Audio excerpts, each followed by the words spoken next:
Here we go. Going live.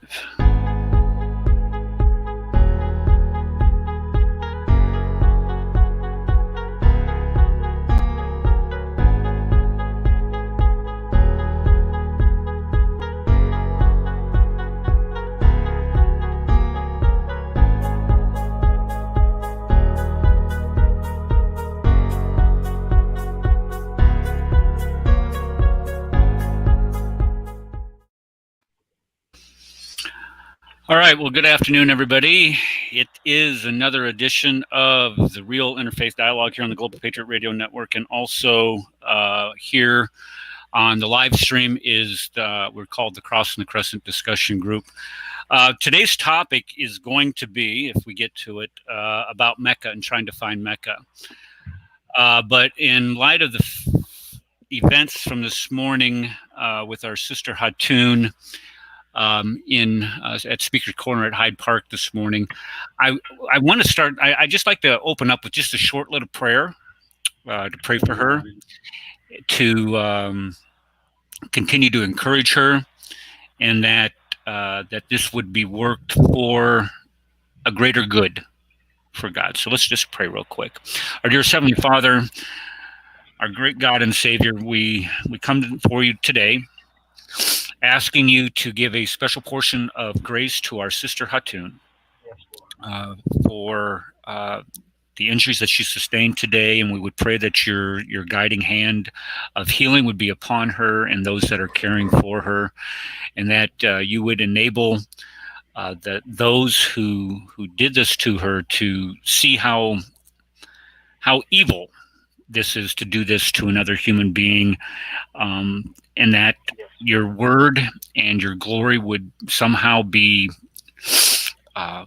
emphasized in this event, Father. And once again, we pray for our sister Hatun, that you may keep her safe, and that you would heal her, and that you would enable all of us to have that courage to be so bold for you, Father.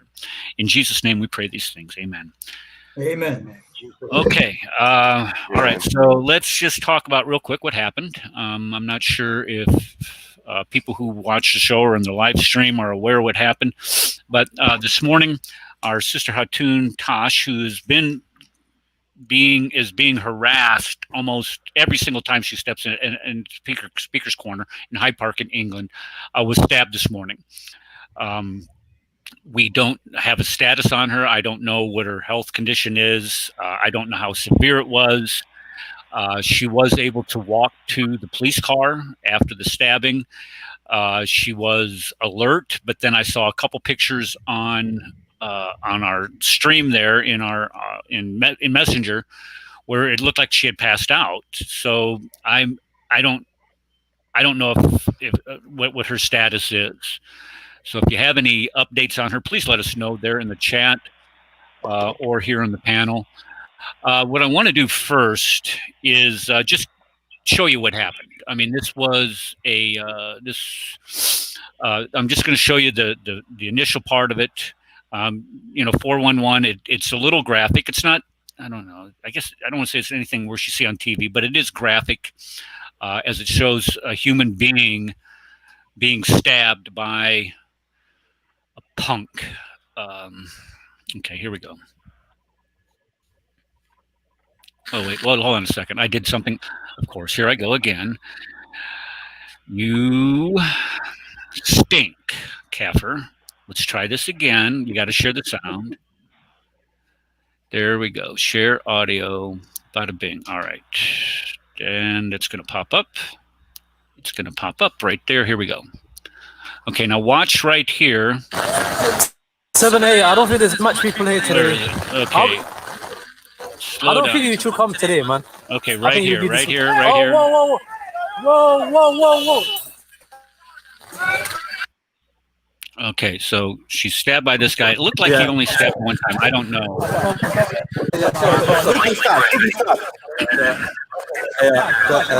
They're just speaking to the...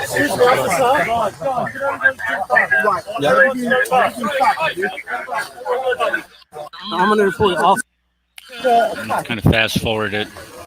So she's able to walk Now, notice the police officer, he lets go of her, so she's able to stand and adjust herself on her own, which is a good Wallah, sign. speaker school is a mad place, you know, wallahi. So that's about all I want to. I don't want to.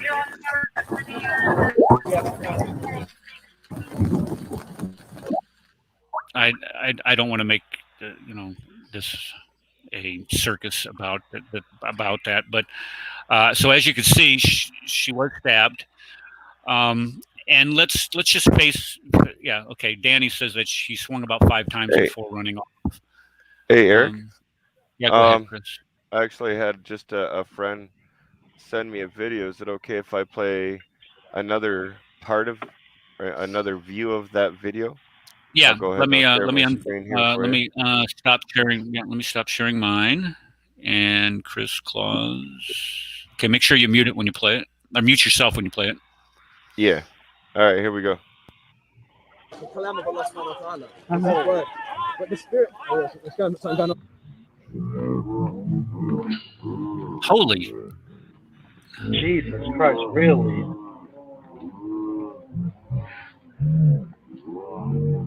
Oh my God.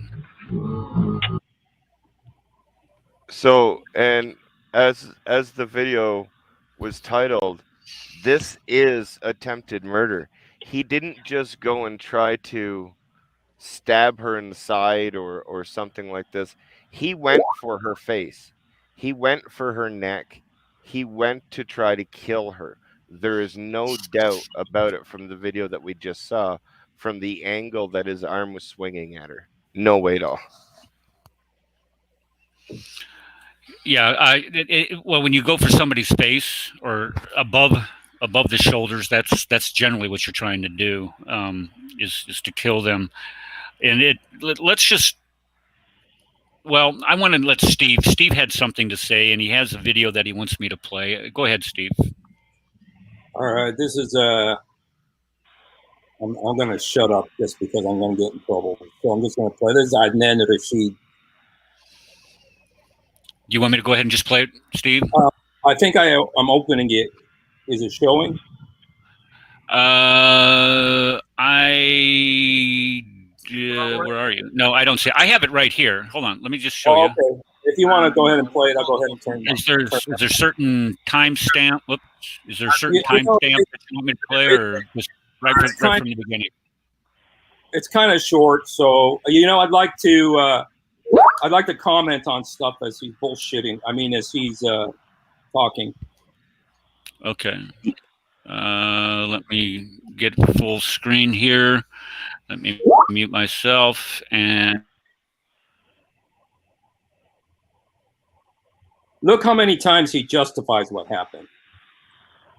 Well, Adnan Rashid, your brother, and I want to talk about something that occurred today at the park. Today is the 25th of July, 2021, and Speaker's Corner is a well-known place for dialogue and discussions. You might have seen some of our videos at the Speaker's Corner.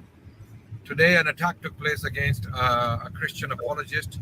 She is known as Hatun, and someone with some instrument. We don't know the details yet, but I just wanted to quickly say something about that.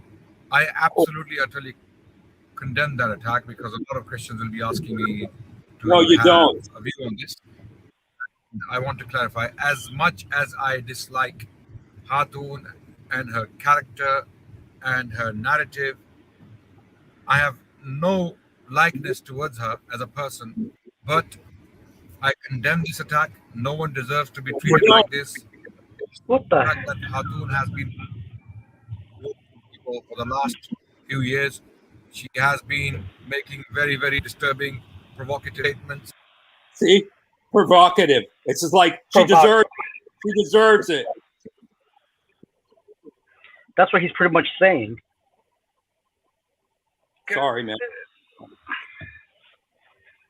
Islam has this mentality of this: I am right and you're wrong, no matter what. This is utter BS, coming from out of his mouth. Well, I don't like the guy, but I don't like her, but yeah, but I still condemn it. No, what you just say she deserved it. Deep inside in the heart, they're like, yes, yes. You know, I just have to say it in front of the camera. He keeps saying that. He keeps saying she makes provocative videos. She makes provocative videos. She makes provocative. She's always so provocative, and she needs to calm down. She needs to calm down. He says that. She needs to calm down. It's infuriating, man. Well, okay, let's just analyze that. If she's making provocative videos, if she's saying provocative things, why not grow a pair and turn the channel, or not listen, or go someplace else? And this is what people like Kim will never understand, because he's brought up in this culture, in this ideology, where anybody that would have the temerity to insult Muhammad or say something against Muhammad needs to be silenced in any way, shape, or form. So here, I got a little something for him. Hold on just a second, guys. Let me show you a couple sterling pictures of our favorite prophet. This was a cartoon that was drawn for a contest that they had because of the Charlie Hebdo cartoons, and they killed those 12 people in Paris, France, a couple years ago because of this. So what we did here in the States is we went down to Garland, Texas, and had our own little Draw Muhammad contest. You say we can't draw Muhammad? Okay, listen, we're going to have a little contest about who can draw Muhammad. And this is the cartoon that won this. This is not less than flattering, but I don't see why this one would not have won. That I think that's pretty high quality. This one's very telling. Or maybe we could show this one. Is this provocative enough? I mean, how provocative do you want us to be? If you're going to tell somebody that they cannot show cartoons of your prophet, we cannot insult your prophet, guess what that means? That means that we're going to insult your prophet. That means that we are going to show these cartoons of your prophet. You're going to treat other human beings that way because of a freaking cartoon? Seriously. You're that shallow. Your faith system is that shallow where you can't stand somebody showing a cartoon of your prophet doing evil things. Here's a good one. That's some serious hate preaching. That's some serious hate preaching that Islam does. To cause a man to do that to a woman over cartoons, you know what I mean? Now that's hate preaching, Kenny. That's the result of hate preaching of the Quran, okay, of your prophet Muhammad. That's what it is. That's what it looks like. Okay, mute me, please. No, you're exactly spot on. That's exactly. You want to talk about a hate preacher? You want to talk about hate speech? This is what hate speech looks like. This is what this is what causes. We're always told you have a disease in your heart for talking about Muhammad. Really? You don't see Christians doing this to Muslims. You don't see this happening out in the streets with Christians doing this to Muslims. I know. I get it. I get it. You got that one psychopath up in Ontario drives his car over that family. Yeah. But guess what? You have universal condemnation. That's your fault, Eric. Yeah, you're right. He did one. What a psychopath. Anyway, you get universal condemnation from Christians, and look what else you get. It's unequivocal. We don't equivocate on, well, they were Muslims, and I don't like Muslims because they worship a false prophet and they believe in a false.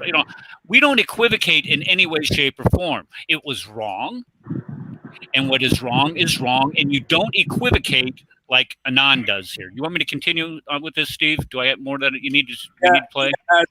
It's going to piss you off, but play a little bit more. Just to, okay, the thing that gets to me is how much he keeps bad mouthing Hatun. He keeps on saying she did this, she did this. He's justifying what happened to her. That's what it sounds like to me. Okay, here we go. She has been wearing T-shirts with alleged cartoons of the Prophet ﷺ. She has been insulting him and Islam. She has been provoking a lot of people. Despite all of that, I condemn this attack against her in the most absolute.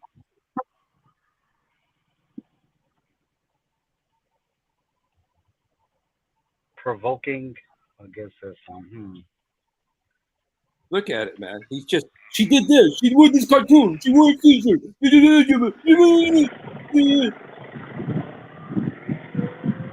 I wouldn't be surprised if he was involved with this.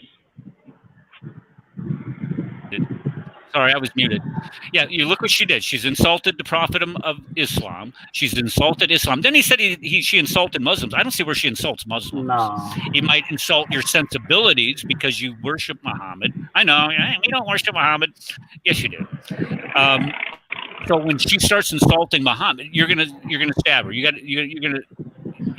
And here's what you mentioned earlier, Steve.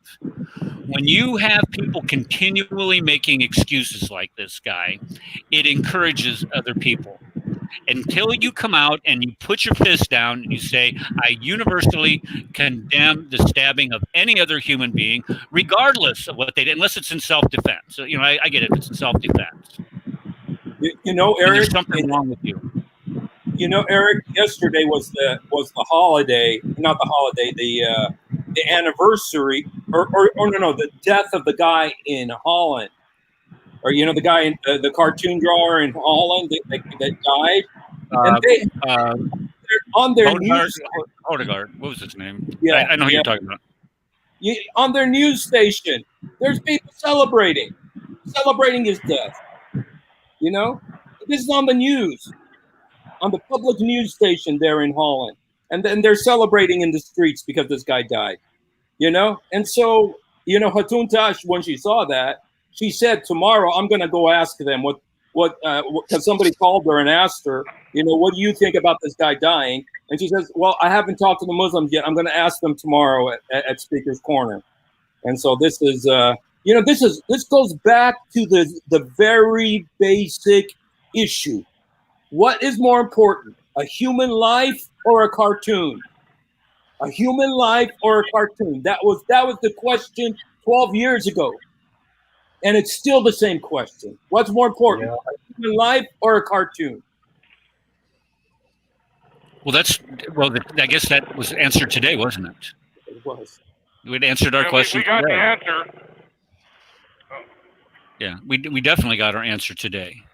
All right, let me play some more of this. And if I don't unmute myself, if somebody say, "Hey, Eric, unmute yourself," you're sitting there running your mouth and we can't hear a word you're saying. Don't be like you that way, though. Shut up. I'll be here all night, folks. Enjoy the meatloaf. So, brothers and sisters, be clear on that we Muslims are a people of justice, we are a people of mercy, we are a people of compassion, we are a people of harmony. We go to the Speaker's Corner for dialogue and discussions. That's funny. That is funny. That is you go there for discussion every single week. You guys have to call the cops on Hatun. Please, Mr. Police Officer, come protect us from this 5'2" young lady. All of us Lions of Dawa can't do that. Are you kidding me? Justice. Wow. Has he not been paying attention to his own country in Pakistan? Wow. Oh, yeah. Exactly. That's something to laugh at. Wow, that's laughable right there. We're people of harmony. Yeah. These guys lie with a straight. What's scary is it comes so easy to them. That's what's frightening. All right, let me play some more of this.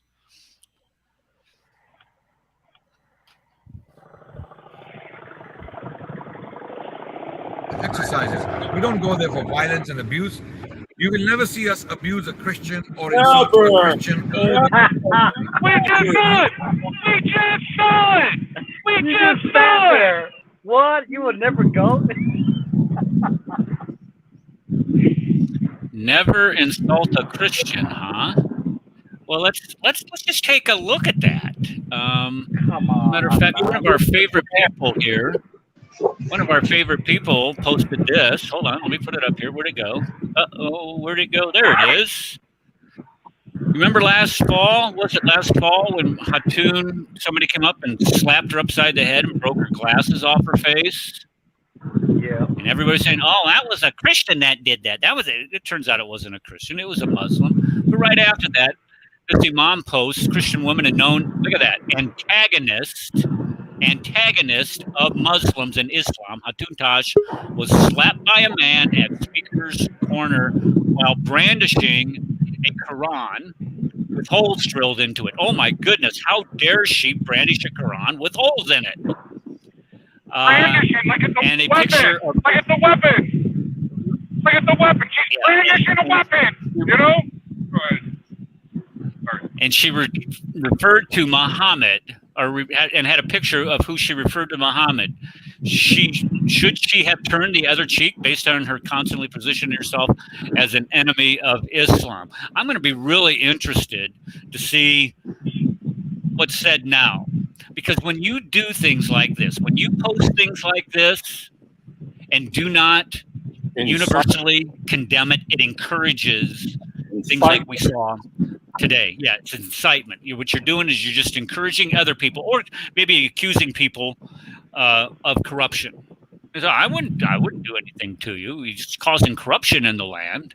Yeah, but you've already demonstrated that you have psychopaths that you associate yourself with, like what's that guy's name? Beholder Guard, Marshall, Charles Doyle. Yeah, okay. Let's listen to more of Anon, if we can take it. The Christian religion. Rather, we will give dawah in the best way possible as Allah has commanded us to do so. Yeah. So anyone who ends up attacking anyone at Speaker's Corner for expressing views, albeit disturbing views, we cannot, have any sympathy for such people. What a hypocrite. What a hypocrite. By the police, and law must take its course. The culprit must be reprimanded. Okay. Liar. He's probably hiding he's probably hiding in Adnan's basement right now, getting ready to get out of the country. He's just doing what Muhammad taught him, doing taqiyya. How about condemning? Oh my God. Well, Muhammad said, I was commanded to fight. I was commanded to fight until they say there's no God but Allah. Muhammad said that. It's the most hadith in all of the hadith books. The Quran says, fight those who don't believe in Allah or the last day until they feel themselves humiliated. It says, fight them, qatiluhum. And that's one of those words in the Quran. It's one of those magical stretch words in the Quran. The Quran has these magical stretch words. Like, when it says to beat your wife, it says, udrubuhunna. And that's a stretch word because it could mean just like a little tap, or it could mean a real beat or a punch in the nose, because it's a stretch word. And this word qatilu in chapter 9, verse 29, it's one of those magic stretch words. It could mean just, resist them like CNN says, resist with your good conscience, or like Joe Biden said, with your mouth or with your word. But it could also mean fight them with the sword and with the suicide bomb. So, it's one of those magic stretch words, Anyway. I'm going to read something from Reliance of the Traveler, which is your jurisprudence manual for the Sharia, for Islamic law. And if you turn to page 597, they call it section 8, or no, section O. Doesn't matter. O 8.7, and then you go to the fourth item here, and we're talking about apostasy. Now, what is apostasy? Apostasy is leaving Islam, of course, and the penalty for apostasy, of course, is when a person has reached puberty and voluntarily apostatized, he deserves to be killed. And then it talks about things that include apostasy, or include things that are leaving Islam. And it says over here to number 4, it says to revile Allah or his messenger. So apostasy, something that is punishable by death, is something that includes reviling Muhammad, which Hatun does. I mean, she has these pictures. She talks about Muhammad in some very unflattering terms. This is true.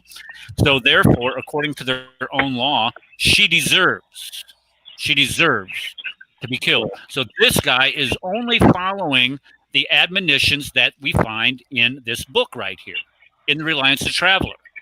If you want to truly condemn this, take it out of the Quran. You want to truly condemn it, take it out of your jurisprudence manuals.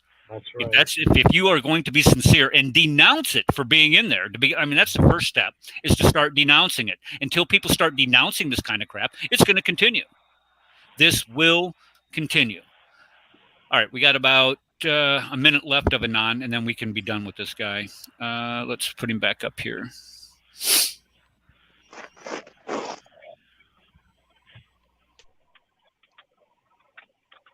We asked to take action immediately, and we condemn this attack unconditionally against Hatun. And this is not acceptable. This behavior is absolutely abhorrent. So I wanted to quickly highlight this to you, brothers and sisters. Just wanted to have a view on this very quickly. And, thank you. the police has warned Hatun a number of times. She has been arrested so many times for her hateful narrative, her hate mongering, and her disturbing behavior. The police has Yes, did you hear that? She's been arrested several times by the police for her hate mongering and her what did he say? Hateful narrative. He's liar. He's a liar. Only if it applies to them, only. Yeah, I wonder if they ever said something about Jesus Christ and said, "Oh, Jesus Christ is not the Son of God." Is that offensive to Christians? See, he was just a prophet. He didn't die on a cross. That very thing that he came to do to serve mankind for, that never happened. Would that be offensive? Could I consider that offensive? And then if a Muslim tries to proclaim that, would it be okay if I went out and stabbed a Muslim for saying that, for insulting my Lord and Savior?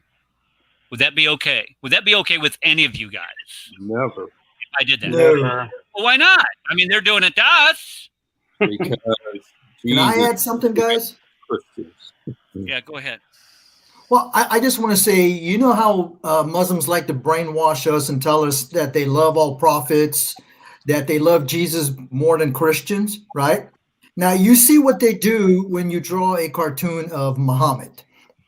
Did anybody see any protests, any Muslims picking up an AK-47 when I think it was a guy in New York put Jesus in the cross upside down in a jar of piss?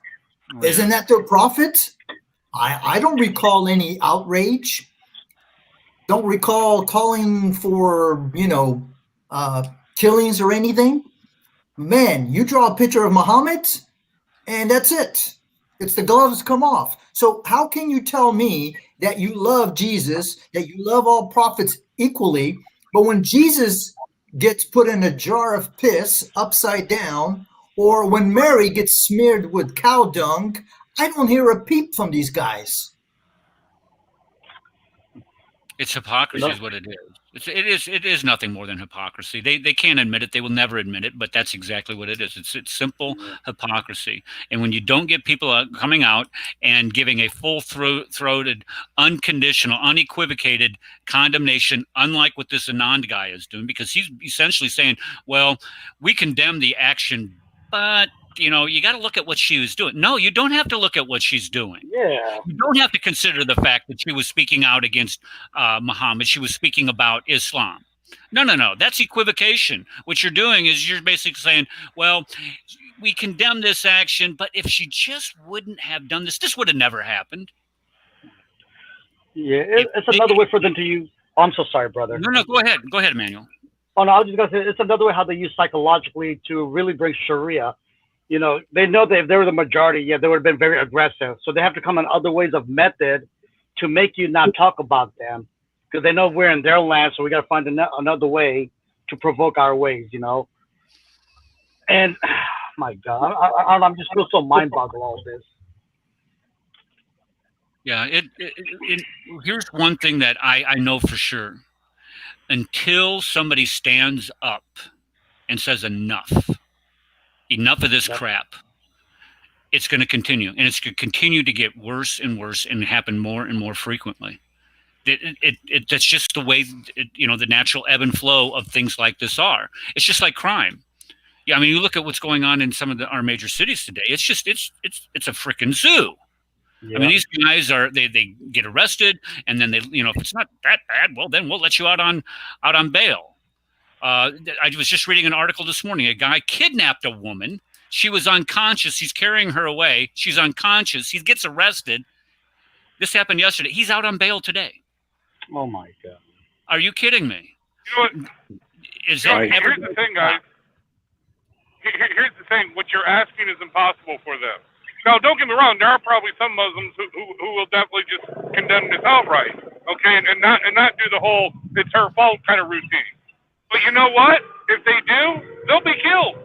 They'll be killed by those same Muslims that they're speaking out on. That's why I say it's really impossible to reform Islam, unless these Muslims that are going to reform Islam are seriously going to be killing the other Muslims. You know what I mean? Which kind of negates the whole thing of reforming the religion. If you're going to go out to kill Muslims to prevent Muslims from killing Muslims, it makes no sense. Just saying. Anyway, go ahead, music, please. Yeah. Okay. I know it's hard for you to mute yourself. There we go. Gotcha. All right. Let me go ahead and finish this up here. I'm sorry, guys. All right. Let's do this. Arrested this woman many times. This is not a justification for the attack, by the way. Okay, the attack warrant. Sounds like it. It's disgusting. But at this time, Hatun needs to calm down. She needs to listen to the police. She needs to listen to the authorities and take heed. May Allah protect all of us. May Allah protect all the people of the world. May Allah help this tradition of an engaging dialogue. Assalamu alaikum. He doesn't know what he's talking about. All right. Good riddance. Yeah, calm down. Hatun needs to calm down. What the heck did she do where she has to calm down? I mean, did you guys, are you aware of anything that she does where she has to calm down? No. She's just speaking what the law gave. Is there something she's doing where she just exposed the truth of Muhammad? Well, I mean, this is why they call it speaking corner. Yeah. You know, Eric, it's like I always daydream that I'm going to be on CNN talking to Chris Cuomo, and you know what? He's going to play this. He's going to do this Adnan Rashid thing. It's like, you shouldn't talk about Islam, and you know what I'm going to say? I'm going to say you're blaming the sexy girl for getting raped. What you're doing is you're blaming the sexy girl for getting raped. Because she's pretty, she deserved to get raped, is what you're saying. You know, it's like you shouldn't, it's like just for using your freedom of speech, you're provoking this. And that's really England is the one that needs to wake up. England's the one who needs to decide what freedom is now. So this is their problem now. Well, it's been their problem. They've been having this problem for how long has this been going on? Yeah, exactly. When you get a town that is essentially they're essentially afraid of their own shadow there.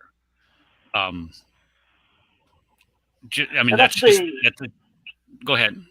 Oh, I was gonna say, you bring the people in, immigrate to this country, they need to adjust, and that's what I think Western leaders should have paid attention to about their ideology. Like kind of what we were talking about earlier about Thomas Jefferson, about you have to come for a reason to understand what the Berbers were doing. Yes, our freedom is based on, practice what you preach, do what you want. But still, there's time and a moment in life you have to actually pay attention what their ideology preaches. I mean, the Quran is nothing but a hate-filled message. I was forced to read it in Arabic. For what? So I don't understand? You know how many times I told the Imam, what does it mean? Oh, don't worry, Allah understands it. Go back to your corner and read it. Every time I try to get them something to answer me, all they tell you is, you're not allowed to question Allah. It is what it is. Just Allah knows best. That's it. But as the more I dive in, I said, this is a hate-filled book. To kill those because they don't believe, I don't see nothing in there that's about defense, honestly, even in the Hadith. And this is what they're doing. They try. Their whole motion is to Islamize any way possible. There will never be any reform because the way that the ideology teaches out of fear. You can't bring reform. You can't change Allah's way. Even they're afraid. If I do something messing around with Allah's book, I might go to hell. Yeah, I agree. When Islam has gone through a reformation, just like Christianity went through its own reformation, and we called it Wahhabism. And this is where they went back to the original sources. They went back to what was originally practiced in the 7th century, according to Islamic sources anyway.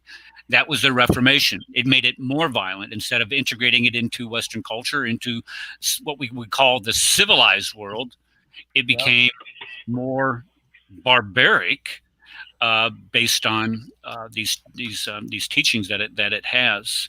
I see that our sister Connie has gotten here. I don't know if you didn't get this. I sent it to your other Facebook. I sent the link there. I guess I should start sending it to this one. How you doing this afternoon? Well, yeah, I just got it, so I would just do this. Just do what you normally do, not this one, because I just got it. Yeah. Okay. Anyway, Well, I saw that you were commenting in chat under this name, okay. so that's the one that I sent it. I sent it to. Okay. Let's see. So what's the topic? Okay. Does anybody else about Hatun? Well, we've been talking about Hatun. I wanted to get this out there because here's the frustration that we have. We are constantly told that it is the Christians that are ones that need to be, we need to be monitored. We need to, ensure that, we're not spreading hate.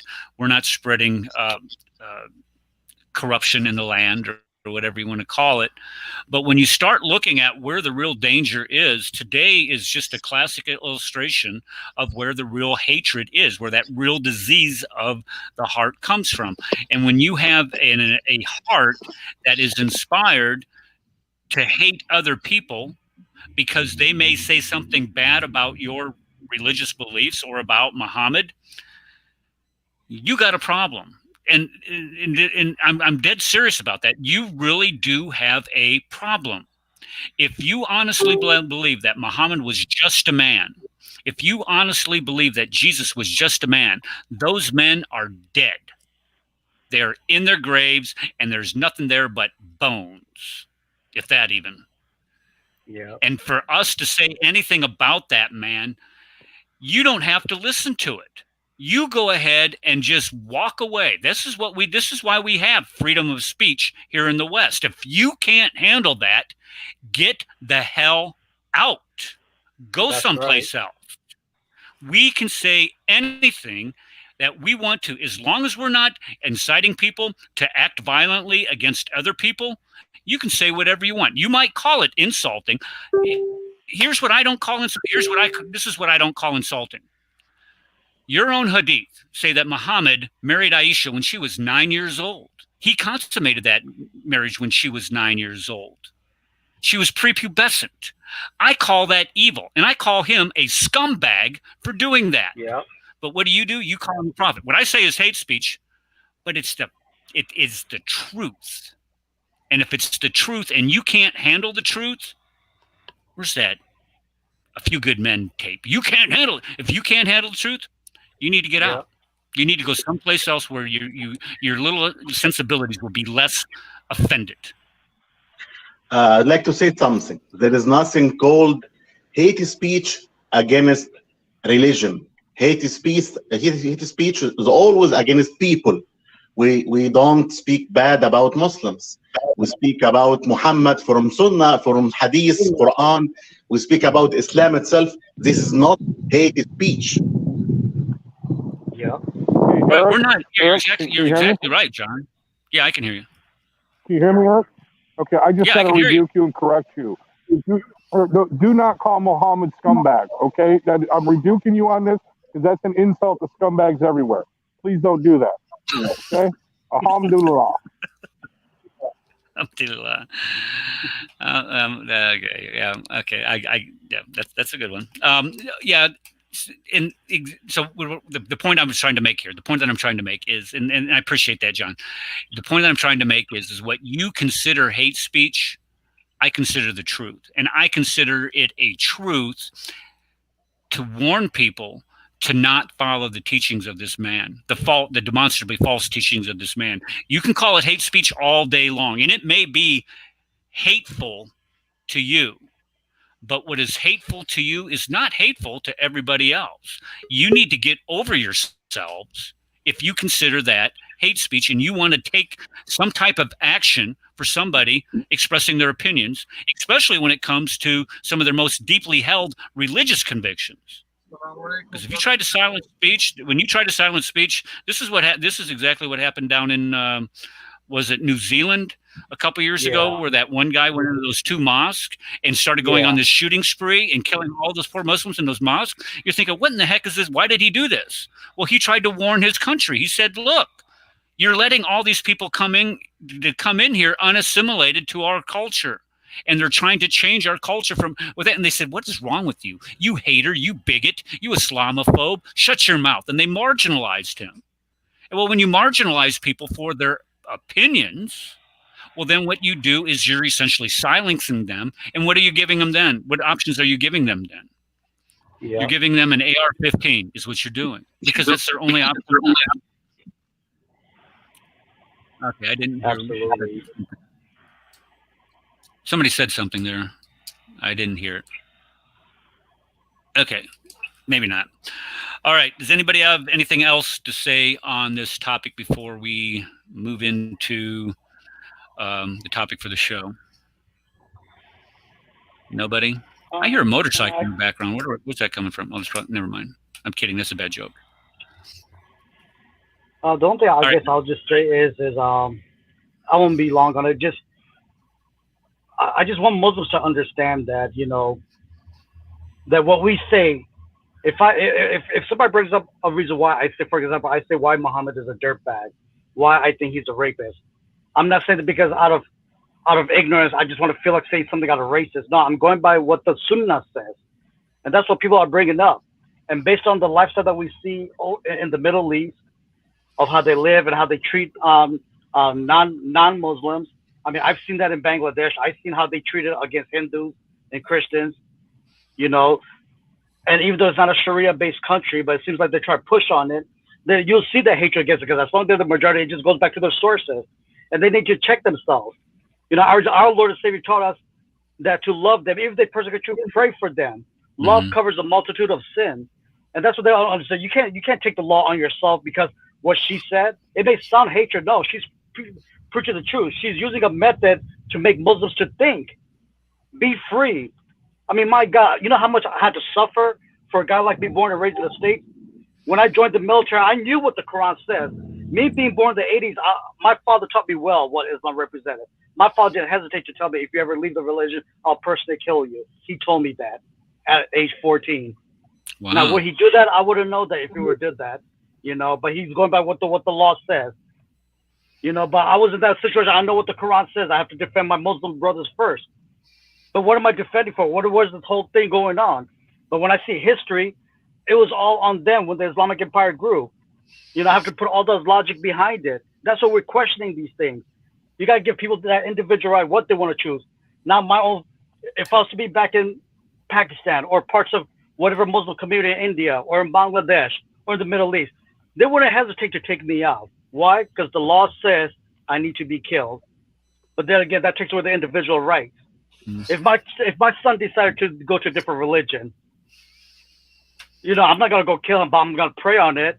I'm gonna keep teaching my child to live the way of Christ. But he's gotta make that decision. It's gotta be between him and God. And that's what Muslims need to understand. Who are you to take that judgment? Let God be the final. He says, vengeance is mine. But now all this mess is happening. It's going to provoke people. And that's what people don't see, the psychological side. Whatever what the guy did in Christchurch, what he did was wrong. But like you just said, what option are there? You see, people are not listening. They're not paying attention.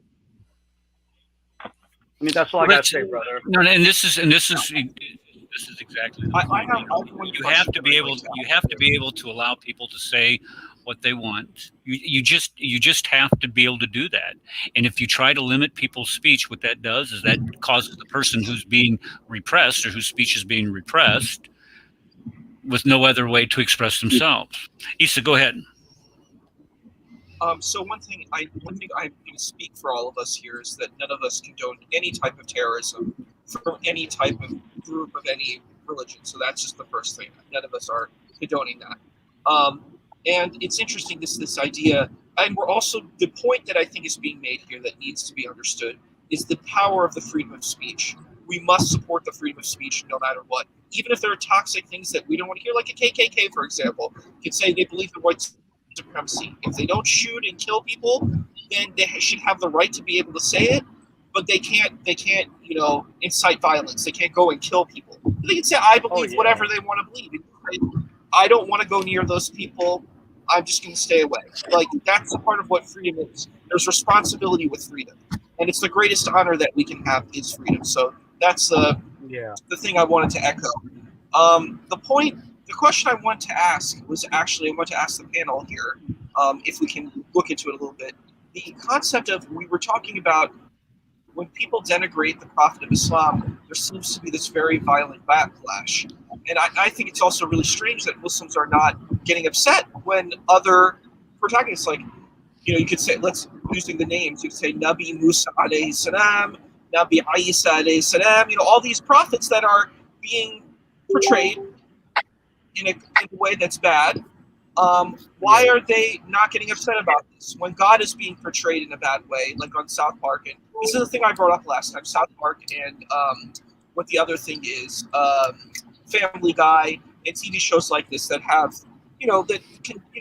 have imagery that's anti-religious, and there is some responses. My question to the people here is, how do you feel about when the images that you revere are being maligned? What emotions come up? Do you want to hurt people? Do you want to kill people?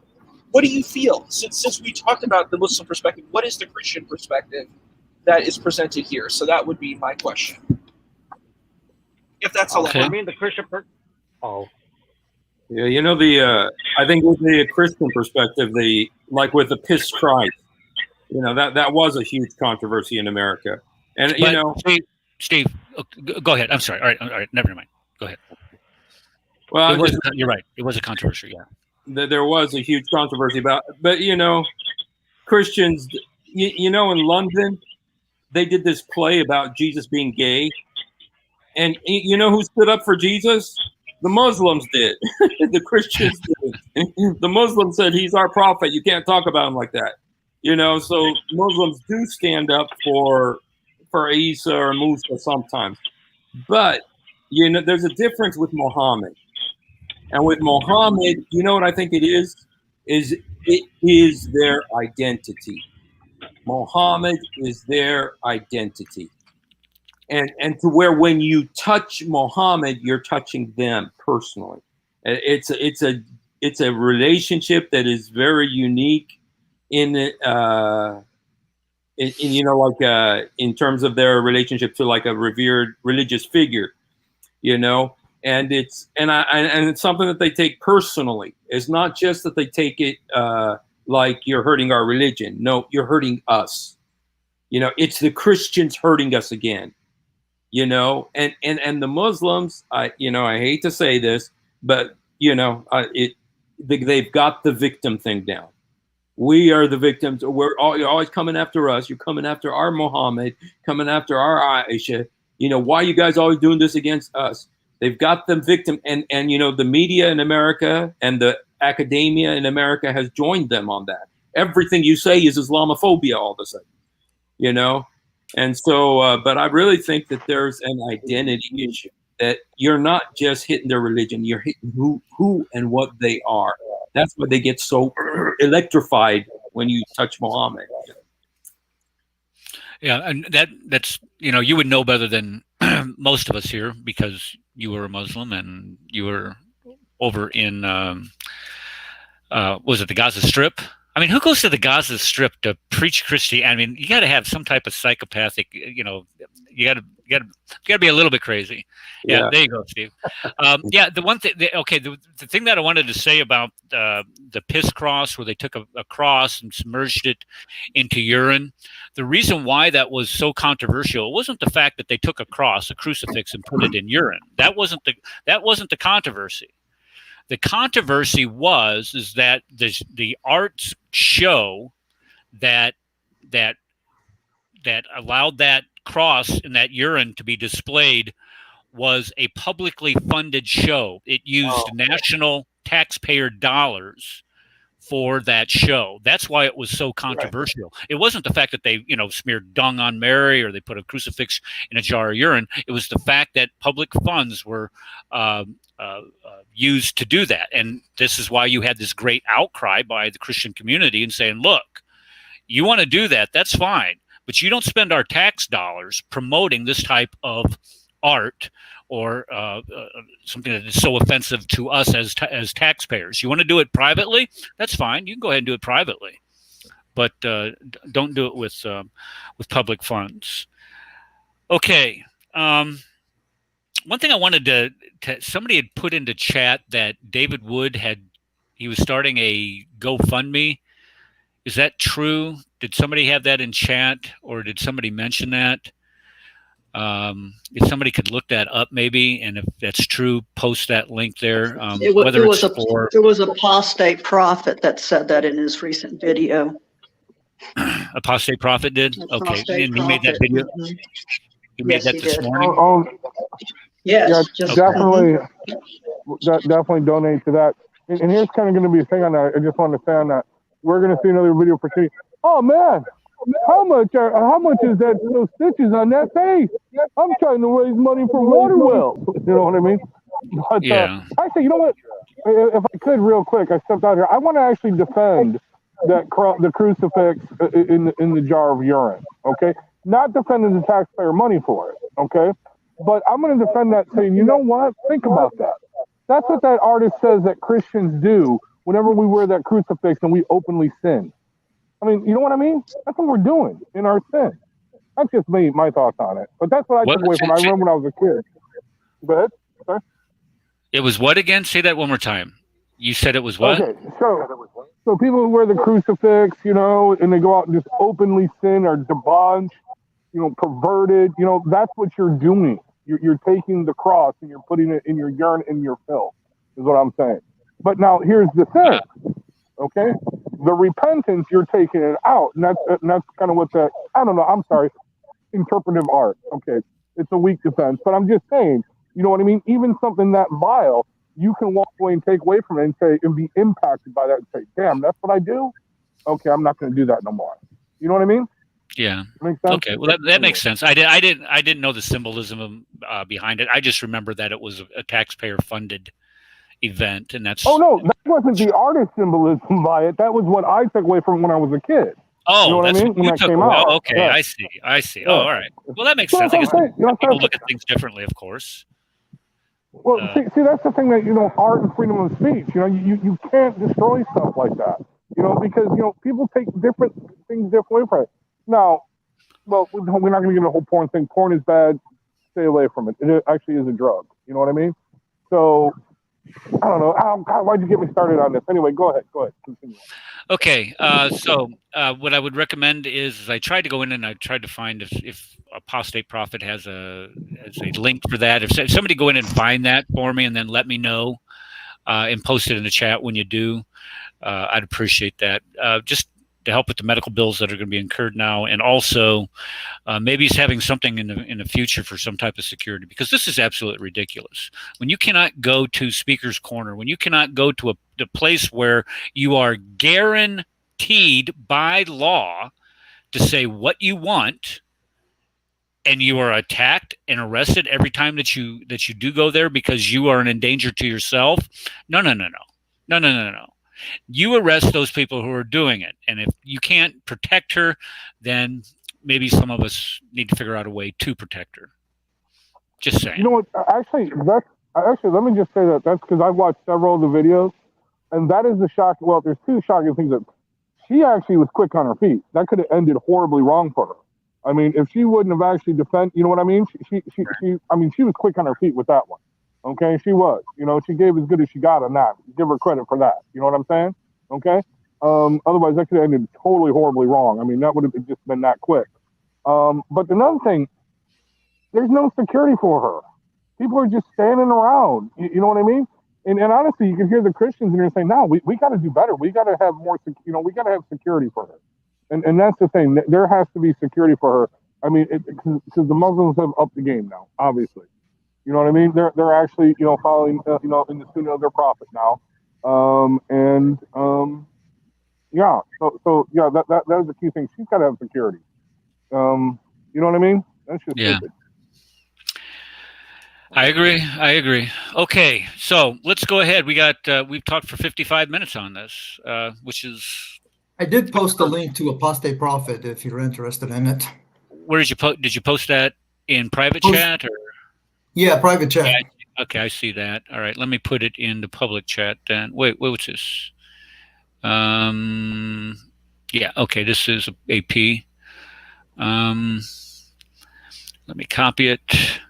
I tell you what, let's just go ahead and watch it real quick. Let me get it over here. Okay. No, not stop. Let me share screen. Share screen. I'm sorry, guys. I should be better at this by now. There we go. Full screen. And take the sound off. Mute myself here.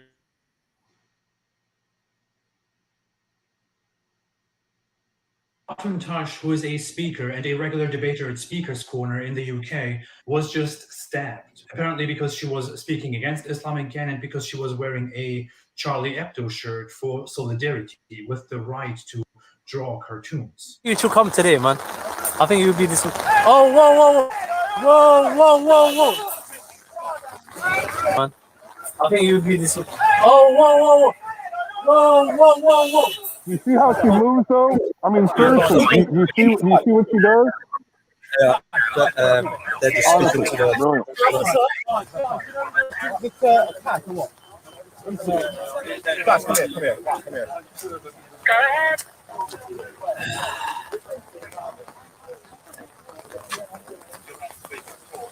Wallah, Speaker's Corner is a mad place, you know, wallahi.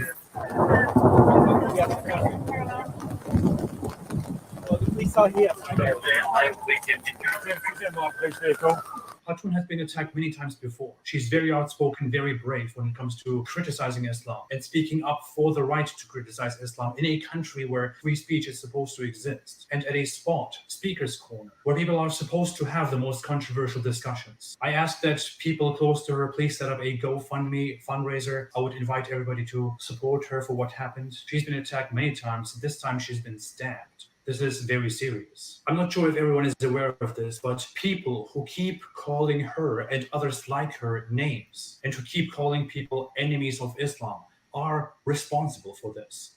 Stop calling people enemies of Islam. Stop justifying violence and punishments against people who do not agree with Islam, who leave Islam, who criticize Islam, who offend Islam. If you think such brutal hate and violence is justified against people who disagree with your religion or who hurt your poor feelings, then you are in the wrong place. You should get the f out and live in some different country. I'm not sure about the laws in the UK, but I think it should be quite similar that if people engage in inflammatory speech and justifications of hate and violence against certain individuals, and then people who listen to them actually commit violence against those individuals, then those speakers can be held responsible for inciting and causing the violence. Maybe people should now be aware of how serious this situation is and take action, legal action, make complaints against people who justify violence, who talk about how we deserve to be punished and executed. Stop calling people enemies of Islam.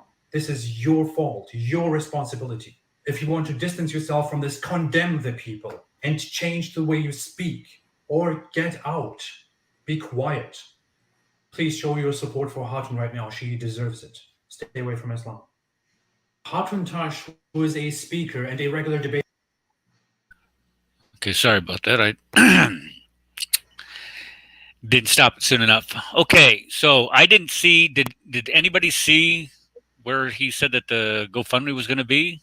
Did anybody see that? No, I haven't seen it yet. Okay. Well, we'll keep. I I tell you haven't. what we'll do. We'll keep our eyes open for it, and then once it does come up, I'll post it on my Facebook page, and we'll on Tuesday night show. What we'll do on Tuesday night show is we'll make sure that it's published also to help this woman. All right, make sure you keep her in your prayers. Pray incessantly for her. She's a brave young woman, and you know what I've also found amazing is that she's been homeless for the past couple months too, if I'm not mistaken on that. She hasn't been able to go to her own home. She's had to live under a bridge, for crying out loud. She's literally going through hell over there for what she's doing. And like I said, and just like he said, like AP said, he says, if this offends you, then you just need to go someplace else. Quit trying to tell everybody. Wait, what? She's homeless? What? She's been. If you listen to what? Okay, if you listen, what's that noise? Are you in a restaurant again, Rad? Yeah. Okay. She's been homeless. She's been living under a bridge.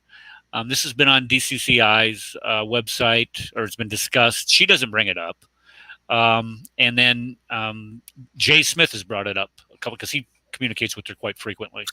That she's been thrown out. She hasn't been able to go back to her apartment because of all this. She's had to stay with friends. With doesn't take out of this video cross. Okay, Slam. I don't know what that means. Does anybody know what this means here? Don't you know how to post? Hey, when you find the GoFundMe page, make sure you send it to Kenny. We want him to kick in. If, we want him to walk, not just talk. You know what I mean? And Marshall too. Yeah, we want him to be about it, right? Yeah, not talk about it, be about it. Yeah, tough guy. Okay, so let's go ahead and slam this car in reverse and go to what we were going to be discussing here at the beginning of the show. We were going to talk about the foundations of Islam. And when we look at one of the foundational principles of Islam is the city of Mecca. This is a city where 1.6 to 1.8 billion professed Muslims are commanded to bow towards 5 times a day. Now, whether or not they do it or not, that's another thing. But so it is an important place for Muslims to recognize. And when we look at Matthew chapter 7, Christ tells us about what happens when you build your house on sand. When you remove that foundation, the house that you built that on, which is Islam, is going to come crashing to the ground. So this idea about Mecca existing in the 7th century, if you cannot clearly demonstrate that Mecca existed in the 7th century, then your whole faith system is built on sand, period. And I don't know how you get past it. This slideshow, I'm just going to tell you right now, is from Jay Smith. This is a slideshow that he had presented, or parts of it. This is a modified version that he had presented to a class that I was taking with him. I believe it was in March and April, and it deals with the origins of Islam. And one of those origins, of course, that we talked about is Mecca. So what we're going to do is we're going to look at 6 different areas here. We're going to look at the problems with the sources, the Islamic sources. We're going to look at Islam's origins prior to the 7th century. We're going to look at the origins that are credited to have occurred in the 7th century. The Quran will look at that, and we'll also put it all together in conclusion at the end. Okay, so everybody knows Jay's favorite phrase, the book and the man of the book, the book and the man. So all of these claims that I'm going to list here are made by 99.9% of he's calling it sin, which stands for the standard Islamic narrative. Sin, the standard Islamic narrative. So for the last 1,400 years, we have been told Muhammad is the last and greatest of all prophets. We have been told that the Quran was his revelation, and it was only given to him through Gabriel, and that no other prophet had received a revelation like Muhammad got his, because his was not inspired. It was given directly to him by Gabriel, and that Islam is the final religion, and that Muslims are to emulate Muhammad's life, his sunnah, based on the Quran and what we find in the Hadith. So when we look at Islam itself, it's completely dependent on what? It's completely dependent on the Quran. It's completely dependent on Muhammad, and it's completely dependent upon the place, Mecca, because all of this is supposed to have occurred in Mecca. If we were to try to say that the Bible is true, but yet we could not demonstrate that Jerusalem existed in the first century, would you believe that Christianity was true? If we cannot show through archaeology, if we could not show through different types of contemporaneous writings that Jerusalem existed in the first century, would you believe that Christianity would be true? If you did, you would be a fool. No. Because this is the most important, exactly, this is the most important city to God. And guess what? How many times is it mentioned in the Quran? Hold on, let me count. None. It's not mentioned one time. Big time problem. But anyway, okay, so let's go ahead and look at the sources. When we look at the sources, let me go back here. I'm sorry. Let me go back here. Okay, it's about, they're too late and they're too distant. When we look at we'll look at the Christian sources and compare them to the Islamic sources. So let's look at some of these dates. The dates: Muhammad's born 570. He's finally met by Jibril in 610. He receives revelations. They call them the Meccan revelations from 610 to 22. They make the Hijra, or I'm sorry, the Miraj to the seventh heaven. This is where we get the 5 prayers, and this is supposed to be at the furthest mosque, the Al-Alaska. Also, John, can you do me a favor? Because I went to look for this the other day. I know when we were talking a couple of weeks ago on, I think it was Radio Free Kafiristan, we were talking, and you had mentioned that there was another mosque that is closer to Mecca than Jerusalem. Yeah, it is. It's called Masjid al-Aqsa. It is North Mecca, like 200 kilometers from Mecca. And some scholars of Islam, new scholars, I mean, not old ones, they say that Surah Al-Isra, Surah 17:1, speaks about Masjid al-Aqsa, and this place is not Jerusalem. Okay, can you do me a favor?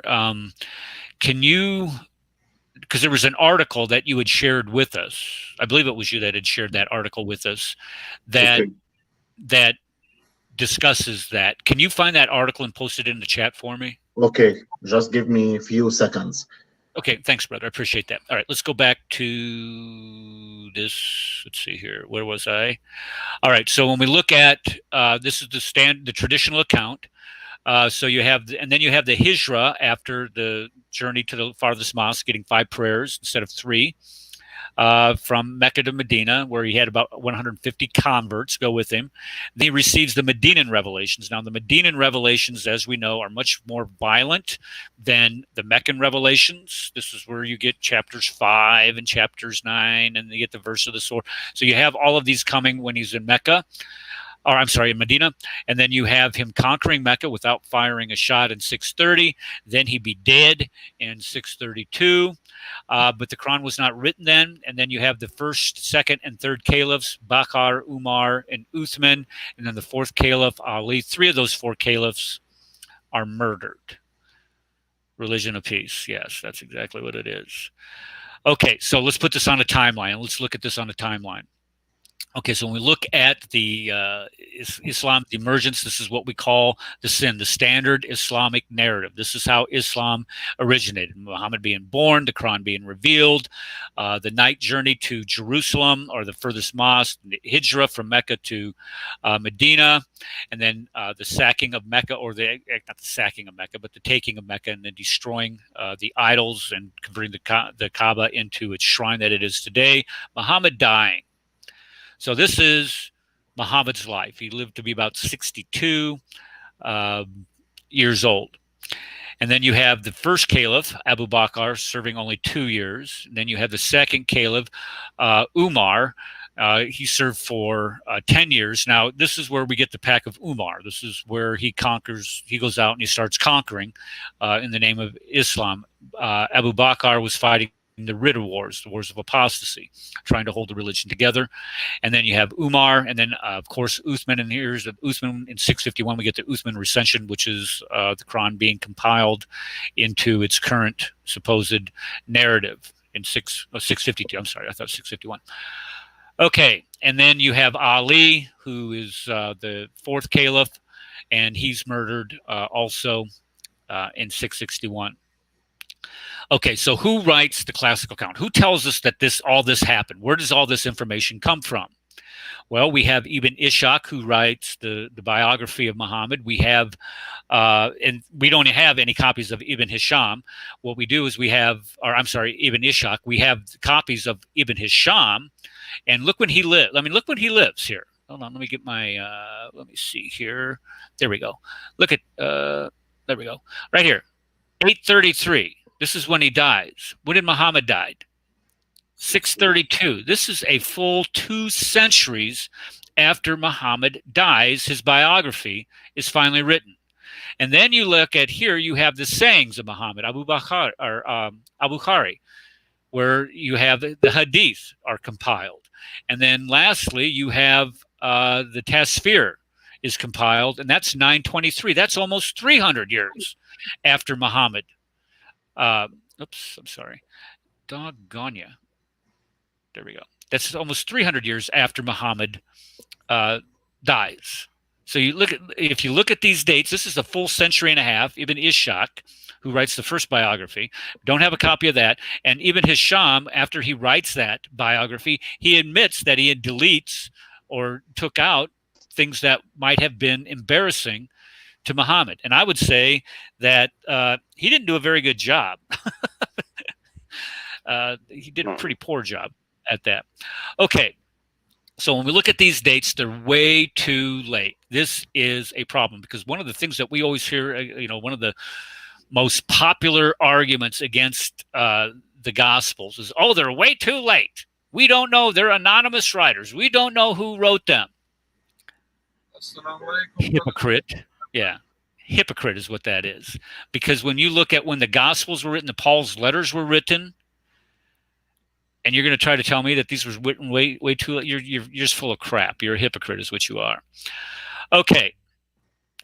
Let's go to this next one. So the late dates for the Islamic traditions. So Muhammad dies in 632. The biography is not written down. Actually, we don't have any biography written down until actually 833. We have Ishaq at 765, but we don't have any copies of that, and so we don't know what that looked like. So we have to go by what Ibn Hisham says. And then let's see, let's go to the Hadith. The Hadith, Al-Bukhari, this, look at this. This is 632, Muhammad dies. And then you go over here, 870. This is when the first sayings are finally compiled. Let's just put it that way. They're compiled. They might have been written down, but they're finally compiled. And then Muslim is the second greatest of all the compilers of a Hadith. His is 5 years later. And then you look at, Al-Tirmidhi, his is 884, which is an additional 9 years. Majah, Abu Dawud, all of these are much later, in excess of 2.5 centuries after Muhammad dies. Yeah, and this is what I've been told that I need to say this more often. Thank you, Dragon. Make sure that you like these videos and subscribe to the YouTube channel and share as much as you possibly can. The more people that sees these, I think the better off we're going to be. All right, let's go back over here. All right, so when we look at the Tasfir, these are the commentaries, and the Turkith is the histories. When we look at that, Al-Tabari is the Tasfir. That's 923 for crying out loud. That's almost 300 years later. So you got 201 years for the earliest, what's the word I'm looking for? Biography. And then you look at some of these other people that ruled at this time, Malik, 692, that's 60 years. And then the Abbasids, that is, they ruled for 84 years, and that is, what is that, 60 years after the Umayyads. Now let's compare this to George Washington. If George Washington, at the time of the Declaration of Independence in 1776, the first reference that we would have to George Washington, if we were using this, the first reference would be 1839. That's when Andrew Jackson, who was president 1830, Martin Van Buren. This is when Martin Van Buren would have been president. For crying out loud, there's 8 presidents later where we would have the first mention of George Washington in our history. The first, think about that just for a second. When we think about who George Washington is and what he did for our country, and if we were to make him this father of our country or whatever, the first time that he would be mentioned is 1839 from 1776. There's something wrong there. That would be a deafening condemnation of that narrative if we were to follow that. And then the first story that we would have of George Washington wouldn't be written down until our bicentennial, for crying out loud, 200 years after the Revolutionary War and the Declaration of Independence. That is scary, and that should scare the snot out of anybody that would embrace Islam. And then we think of the speeches that he gave. We wouldn't hear of any speech that he ever said until, what was that, 2016, 5 years ago, when Trump got elected president. All right, and the history of him, we wouldn't know that for another 40 years from now. Okay, so we look at the problem of the time. Now let's look at the distance between the people who actually wrote of Muhammad and of the time, or of who wrote of Muhammad, where they were located as compared where the events that they are writing about occurred. So if somebody was to, let's say somebody was to write about George Washington, who lived in 1776, wasn't going to write about him. The first mention that we don't have of him is until 1839. And let's pretend that somebody's got a hot mic. Who's listening? Who's that, Stephen? Maybe, it doesn't matter. And pretend, let's just pretend that, where was I going with this? That the person who was writing about George Washington lived in Germany. And that's too far. Let's say England. Let's say he lived in England. Would that even cause more doubt about the veracity of those writings? Of course it would. So not only are we looking at a problem with the time, but now what we're doing is we're looking at a problem with the distance in which these were written down. So if we look at where Mecca and Medina are located, right here, and then when we look at where these traditions were written down at, they were written down in Baghdad, which is 1,800 kilometers. Now, a kilometer, let's see, a mile, let's see, for every 1 mile, that is 0.61 kilometers. So this would probably end up being about 1,000 miles away. 1,000 miles away, over 1,000 miles away. So look at Ibn Hisham. He's from Basra. How far is Basra? 1,600, let's see. Hisham, what did I say here? The traditions, okay, the traditions are compiled in Baghdad, and then you have Hisham is from Basra, and then Hisham writes these while he's in Cairo, and that's 1,600 miles away from Mecca. That is a huge difference. And then Bukhari is from, I don't know what to call this, Bukharistan, or whatever the heck that's called. Look how far away that is. That's 4,200 kilometers away. That's over 2,000 miles away. Al-Bukhari, the most trusted compiler of the Sunnah, of the Hadith of Muhammad. What about Tabari, who is the Tasfir? Tabaristan, oh my goodness, how far is that? That's 2,800 kilometers. So what is that? That's probably about 1,600 miles, maybe. Maybe I'm wrong on that. That's a huge distance away. And you're going to trust these sources even though the distances in which they are opining are over 1,000 miles away? Really? Really? So not only are we putting a distance here with this slide, We're not only talking about a time, we're talking about a distance also. Now, all these people are opining about what happened in Mecca and Medina, but yet they're opining about this, and then we're supposed to trust what they say happened when they lived 200 years, at least 200 years after the fact, and then they're living over thousands of miles away, or they're from thousands of miles away. And if you're going to trust your eternal soul on something like that, you have you have what we would call a blind faith. That's exactly what it is. Okay, so the northern problem. Now, I think what Jay tried to do here is he's trying to tie everything into everything coming from the north, which I think he's trying to say that a lot of these and this is his thesis, this is his conclusion of all of this, is that it was the Abbasids are the ones that developed this theology. It was the Abbasid Empire that essentially declared that Muhammad was the prophet. Now, if you look at all these, here it is, the Abbasids. I just should have clicked it again. And this is their narrative. And then when you look at all the traditions, this is 9th and 10th century stuff. This is way too late. If you are believing stuff that was written down centuries after the event with no type of archaeological or other corroborating evidence, you are blinded. You are really blinded. Yeah. Soko film. What is this? Slam. Over right eye and hand. Went to, let's see. Slam is putting here. Stabbed with the right eye and hand, went to hospital. It was okay. Happened over 3 hours ago. Okay, so it's good to see that she's okay. And then Slam is saying that Soko in Flander Films has videos on that. So I would invite all of you to go watch those videos after we're done here, of course. Okay, so the conclusion is they wrote the material way too late and way too far away. That is the natural conclusion. So now let's go ahead and compare this to Christianity. What is the Christian narrative?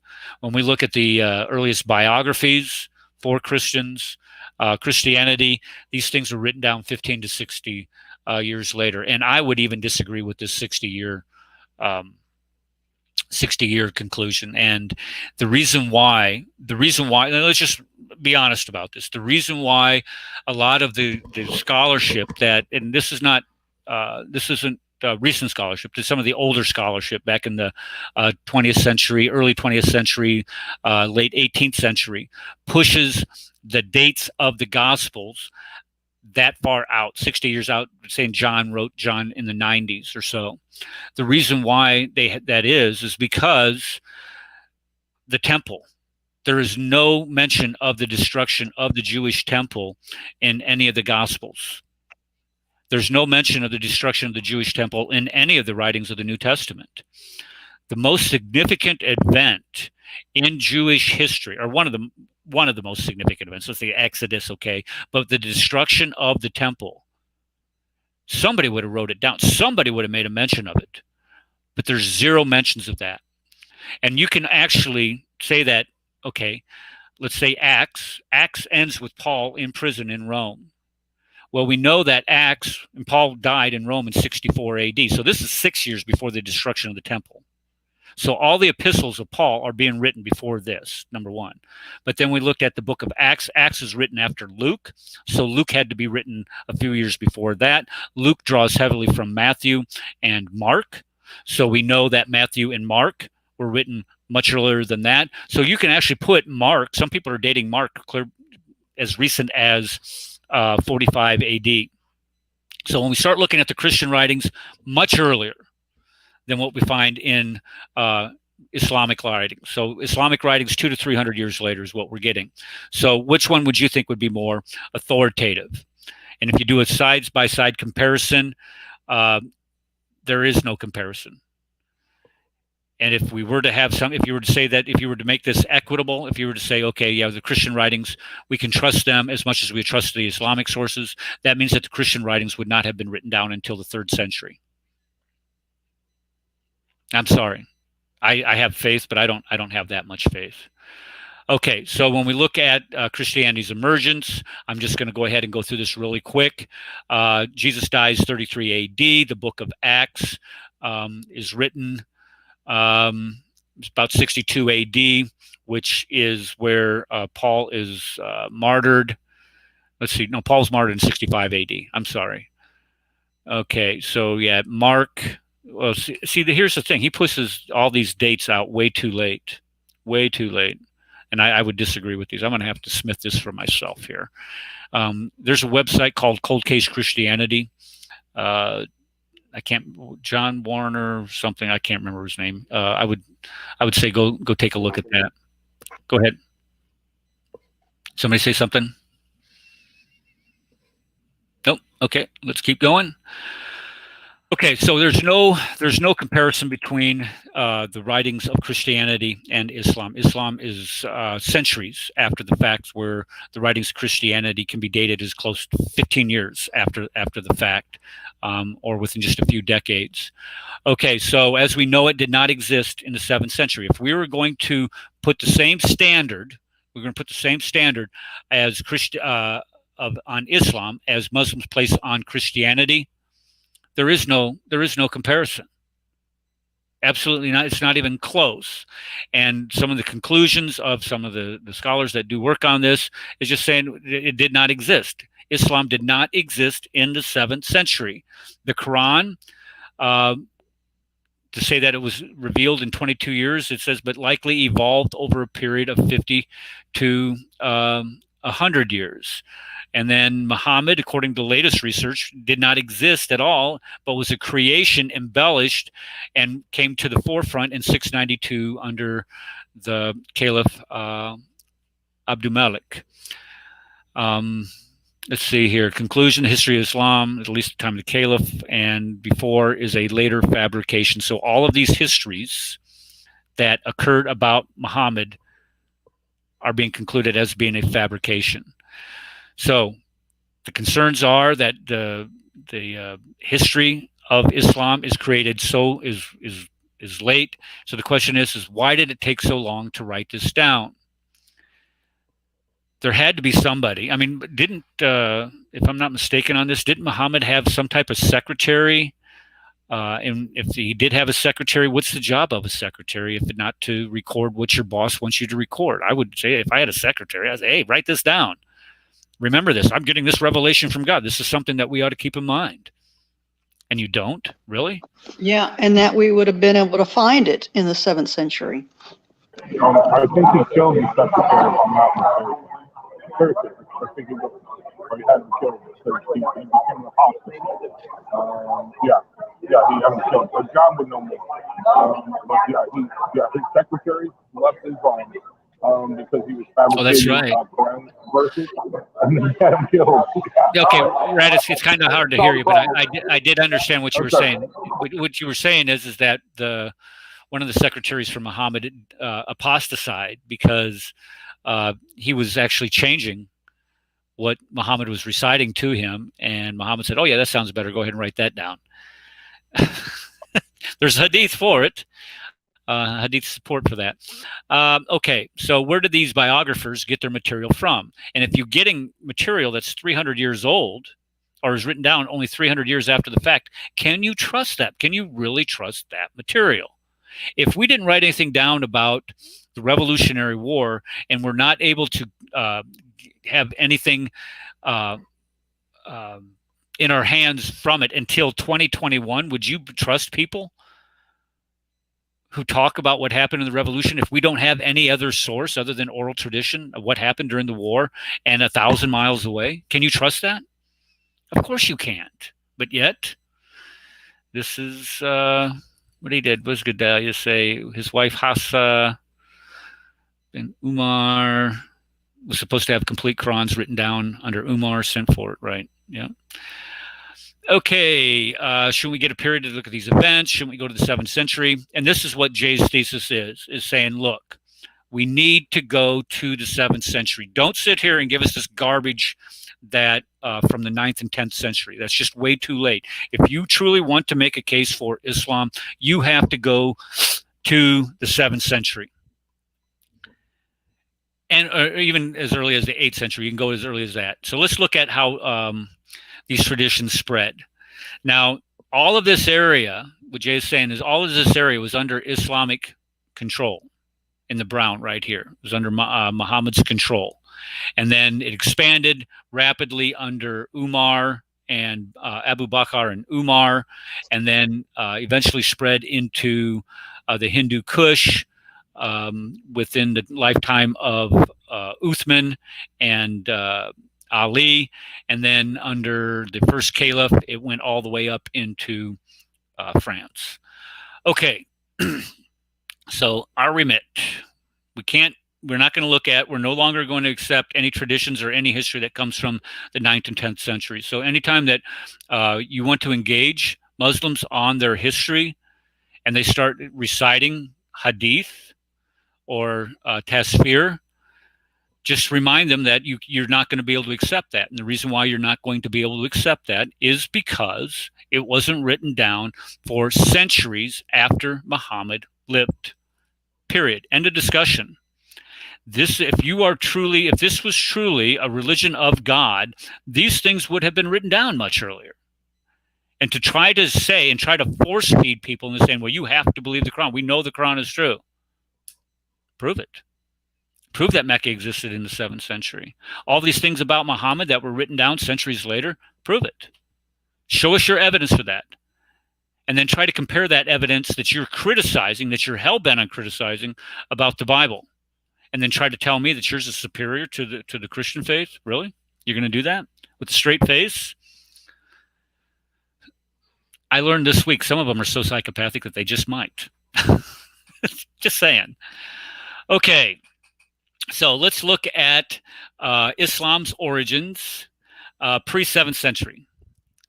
So if we look at its origins, we need to go back to prior to the 7th century and look at the land of Arabia, including Mecca, prior to that. Now, when we look at Mecca, as we know, as I mentioned before, Mecca is important because it's part of the standard Islamic narrative. So you have to say that it is the most well-known city in the world, because if you look at the Quran, it's where Adam and Eve were thrown down from heaven to. Adam and Eve, according to Surah 724, thrown out of heaven to where? Mecca. Mecca is where Abraham lived after Isaac was born. Or no, let's see, how does it? Isaac, he had to banish. I'm not exactly sure how they get Abraham to Mecca, to be honest with you. I'm not sure how that all that works out. Does anybody know how that works out in their history? Anybody? Yeah, I don't think so either. I don't know either. But Abraham, that's evidently where Abraham lived and where he destroyed the idols. And this is where it's called this mother of all cities, where all this trade went through there. But there's nothing there. I mean, if you look at the trade route theory that people have embraced for centuries, it doesn't work out. And we're going to show why here in a second. Eric, can I add something here? Yeah, go ahead. Absolutely. Yeah, Arabs before Islam were writing everything, like names of their lovers or their girlfriends, and their stories, their hopes, everything. They wrote it in poems, and there is no single Arab before Islam said that Abraham came to Mecca to build a Kaaba or buildings there. There is no single evidence from pre-Islamic writers who were Arab should be proud of Abraham. They never said that Abraham came to their buildings. We have writing from Imru al-Qais before Muhammad. We have writing from for Waraqa himself, but no one said that Abraham came to Mecca. Yeah, and I agree. You know, we don't have any traditions in Christianity or in Judaism that say that Abraham went to Mecca. There's nothing there. It's a complete blank. And I like that fact that you brought up, that there was all kinds of writings, Arab writings, prior to the 7th century that we do have in our hands. And we're going to talk about some of the types of writings, like maps. We have all kinds of maps from that era. And you would think that if it was on a trade route, a part of a major trading port, you would think that there would be some type of writing saying that, you know, goods were transported to Mecca, and there's nothing there. Nothing there at all. Yeah, true. Okay, so it should be there. We should have something, but the fact is, history is silent, completely silent on Mecca. Okay, so if this is the center of history, the first sanctuary is in Surah 396, the mother of all settlements.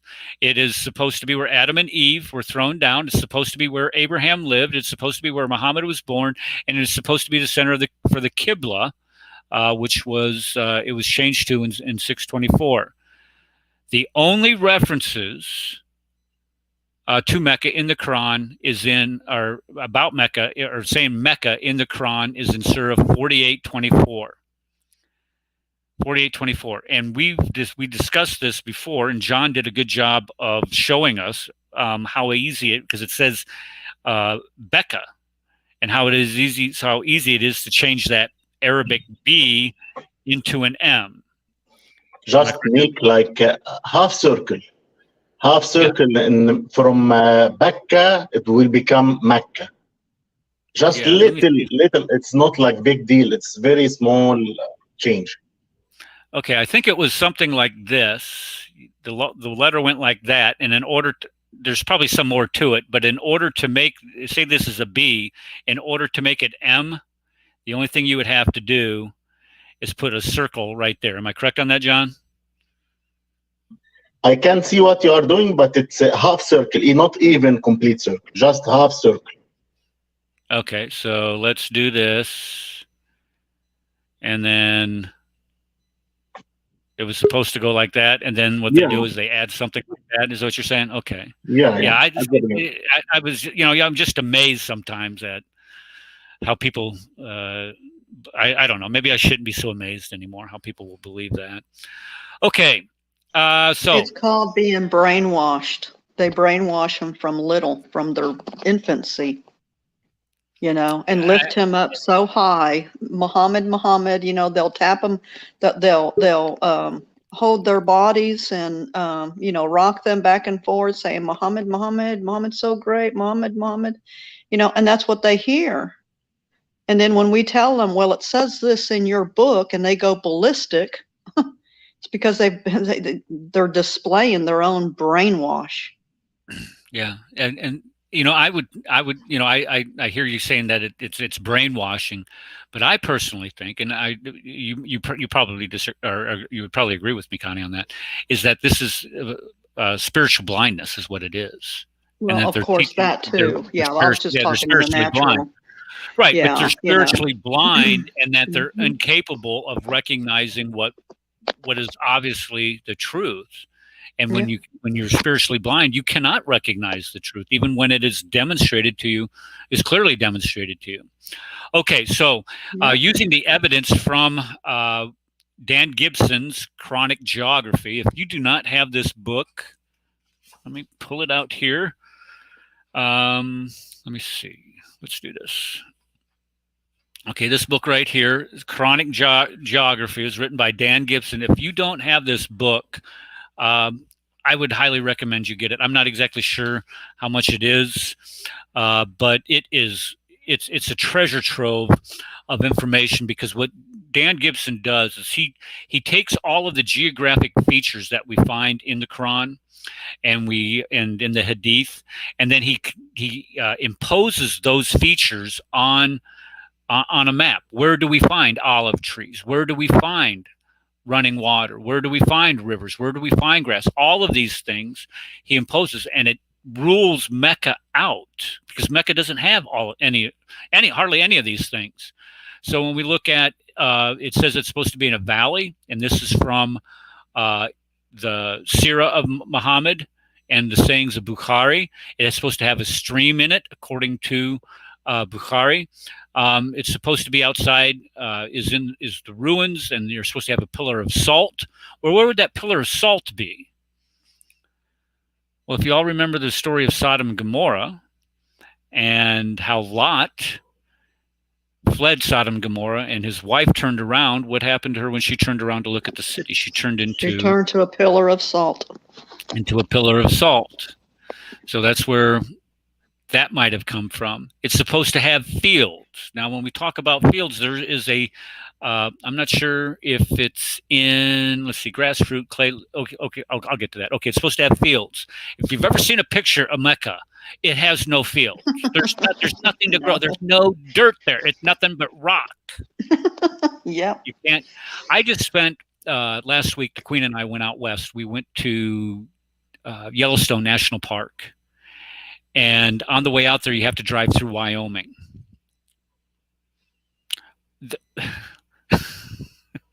There's no grass in Wyoming, folks.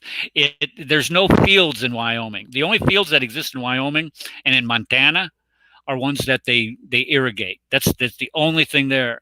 So when we start looking at when I was driving through here, I was saying, man, this is kind of like Mecca. Oopsie, I did where'd I go? Okay.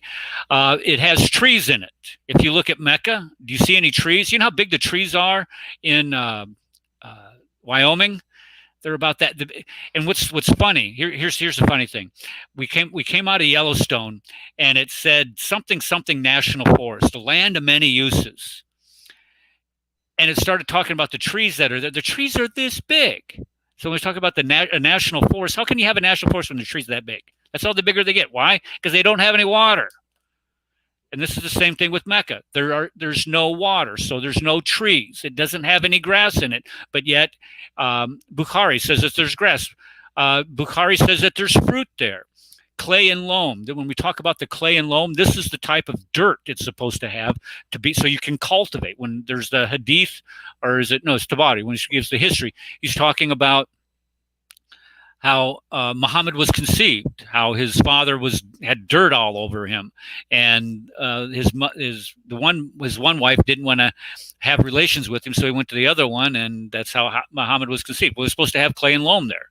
There isn't any. It's supposed to have olive trees. That's in Surah 6:141 and 16 and 80. There are no olive trees in Mecca. There's no evidence of olive trees ever existing in Mecca. If you want to, you could do a test right now. You can go into Mecca and start scraping them rocks. You can start scraping that dirt and digging down and trying to find any traces of pollen that olive trees give off. You can look through it under a microscope, find any type of seeds, any type of wood that might have been petrified. There's nothing there. And it says it has olive trees in it. The only place that olive trees grow are about 600 miles north. And that's around Jerusalem or the Mediterranean. And that would put it Petra as a perfect place. And it has mountains overlooking the Kaaba. Now, number one, the mountains of Safa and Marwa right now are they're in a building now. They're not mountains. They're just hills. They're just knolls is all they are. They're not mountains. So all of these things that when we look at Quranic geography that Mecca is supposed to have, according to its own sources, it doesn't line up at all. When we start reading in the Bible about people going up to Jerusalem, if you've never been to Jerusalem, if you've never been to Israel, sometimes it's hard to follow the geography. Or if you don't have a map in front of you, it's kind of hard to follow where on the map they're supposed to be going.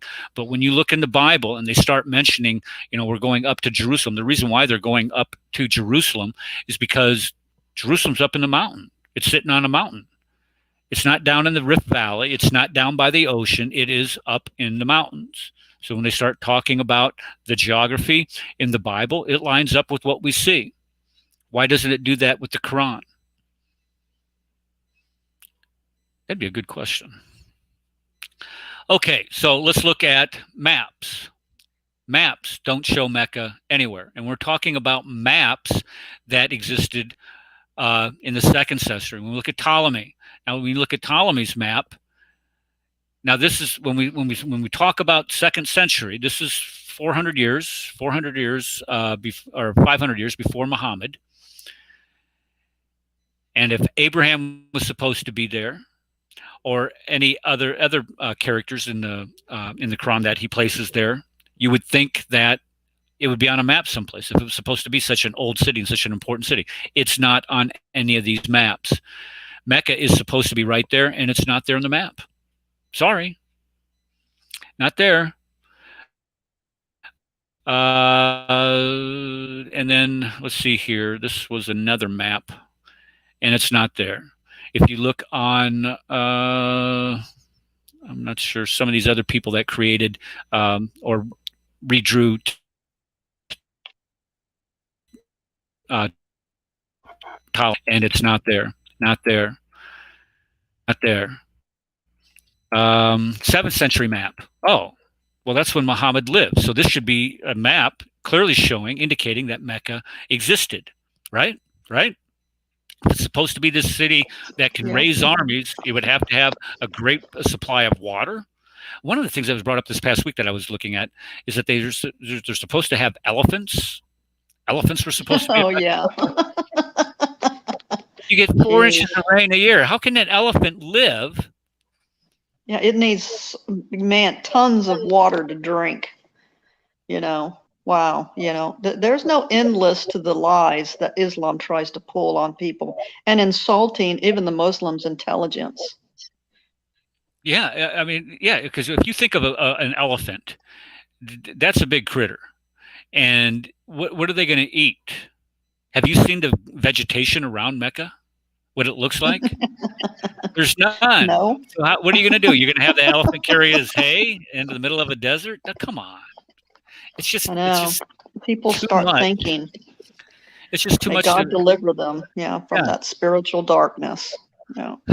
Asking us to believe way too much. Okay, so here's the 7th century map without Mecca on it. Another 7th century map with Mecca not on it. No está aquí. Donde es? And then when you start looking at the trade route theory, this was Montgomery Watt's theory that trade went through Mecca. But when you look at that, it doesn't make sense either. And the reason why is because when you look at how trade was supposed to flow, it would flow up through the Gulf of Aden and further north. That would be easy if it was coming over from India. And then it could be taken over land where it's not as arid, much further north. And then, let's see here, go even further south. So if Montgomery Watt said, okay, it's going to come south, further south, they're going to offload it here, and then they're going to carry it all the way up to the Mediterranean world on land. But why would you want to do that? I mean, why would you want to transport goods on a boat across the Arabian Sea and then stop right here? What is that? Is that Aden there? I can't make out what city that is there.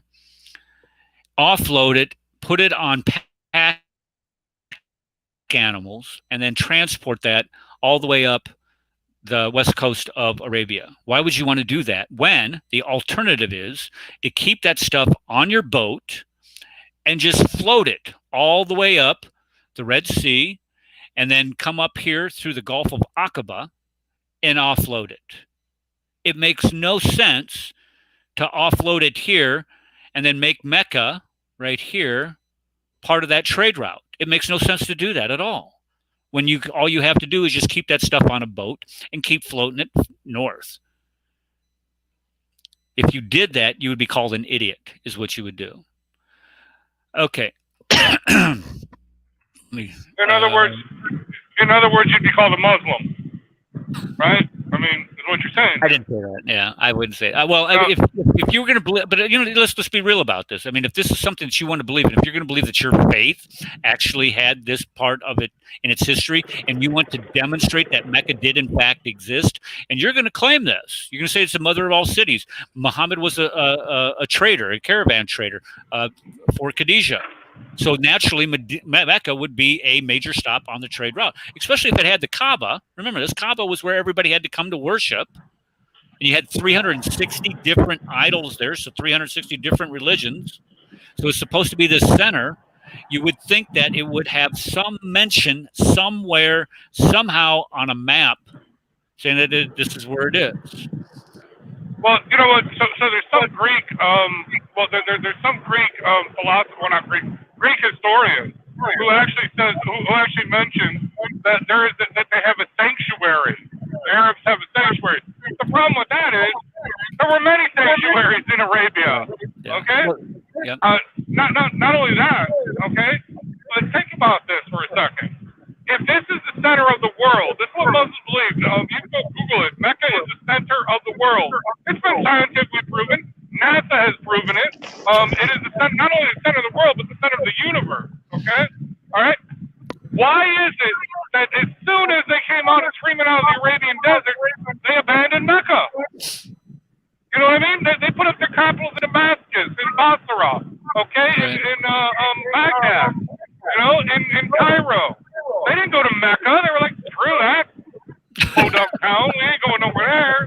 too hot. You know what I mean? Yeah. If you ever been in the desert like that, you know it's just too hot. Maybe that's why you can't think rationally about this. I don't know. He'll make you do weird things. Okay, we got about 10 minutes left. Let's see if we can get through some more of this. Okay, so when we look at the trade route and Montgomery Watt's trade theory, where they would offload the goods down here in Aden and then travel through this mountain. It's a mountain range also, folks, which is incredible that you'd think that people would be trading through the mountains all the way up the coast when you could just keep it on the boat and transport it in a more cheap it's much cheaper to transport goods by boat than it is over land. That's just, the cost, especially at this time, the cost is drastically different. I think it's like 50 times, if I'm not mistaken, it's like 50 times cheaper to transport goods by boat than it is over land. Okay, and one of the things that Jay was making out here is that when we look at the standard Islamic narrative, it goes through Jeddah. Here is a port. It gets to Mecca. But when you look at the trade route itself, it travels up the west side of the Red Sea, not the east side, but the west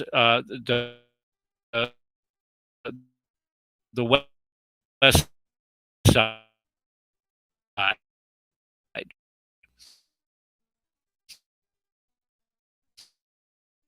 Self to Mecca via Jeddah. That's not true. There's no mention of that at all. Let's see here. And he sent 3 expeditions to Arabia, to Bahrain. This is the standard Islamic tradition. This is the standard Islamic traditional view of Arabia. So this is the sin, but this has anything to do with the truth. So if you see all these different locations that are, who was that? Was that DL? Someone just popped in here. It just doesn't work. So they're going up, and Jay's argument is that they were going up the wrong coast. They're going up the east coast of the Red Sea, when the fact of the matter is that the trade was on the west coast of the Red Sea. It was with Eritrea and all of these other countries that are along the western coast, not the east coast in Arabia, because the west coast was more populous. That'd be like taking goods. Let's just pick a town. Let's say Cedar Rapids. Let's say Cedar Rapids town about 150,000 metropolitan area, and then trying to make a decision. Okay, do I want to trade in Cedar Rapids, or do I want to go further north and trade up in Center Point that has maybe 300 people in it? Now, where are you going to ship your goods to if you're going to trade? Are you going to do it in a place that has a population of about 150,000, or are you going to send your goods to a place that has about 300 people in it? It's stupid. It really is. Number. Yeah, you're going to do it to the greater number. More people that would have that. You're going to have access to more people who would want to buy your goods, and that the fact was. Stupid. It's not stupid. It's Islamic. It's the miracle of Islam. Okay. Did you take your Shahada yet today, Red? Yeah, I didn't have much fiber, so, it came out wet and wild, I'm just saying. Stop. Okay. I think what we're going to do is we're going to... Which Shahada? There's so many. Okay, what we're going to do is we're going to end it with that. Well, let's just go ahead and look at where the evidence, we do have evidence for these cities existing prior to the 7th century. So it would make more sense, because look at where we can date these cities on the West Coast.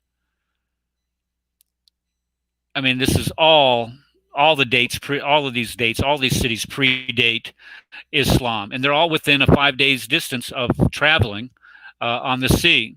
But when you look at Yanbu and Yathrib, Yanbu is the only known port city that predates the 7th century. Jeddah does not predate the 7th century. And I think this is where he was talking about how when he was dating Jeddah, he was using Wikipedia as his source. And then when he went down and checked the sources that Wikipedia was using, they were all Islamic sources themselves. Instead of using scholarly sources, those sources in Wikipedia were citing citing Islamic sources. Okay, so the fact of the matter is that the only Huge mistake. coastal city, the only coastal city that can be documented through using archaeology or any type of evidence that existed prior to the 7th century was Jambu, and that was it. Now look at all these other major cities along here that were known to be trading cities and trading ports. Okay, so if you don't have Jeddah, you don't have Mecca, because Mecca's got to be supplied somehow, and you're not going to bring it across this entire desert. It's just not going to happen. The amount of goods that you would have to have. Okay, so Qiblas. What we'll do is we'll end there, and we'll get on Qiblas next week, because when we start looking at the Qiblas, that direction that Muslims are supposed to pray for over the 1st century. Now think about this. After the death of Muhammad, we cannot find a single mosque in which the Qibla faces Mecca. If you are supposed to be facing Mecca,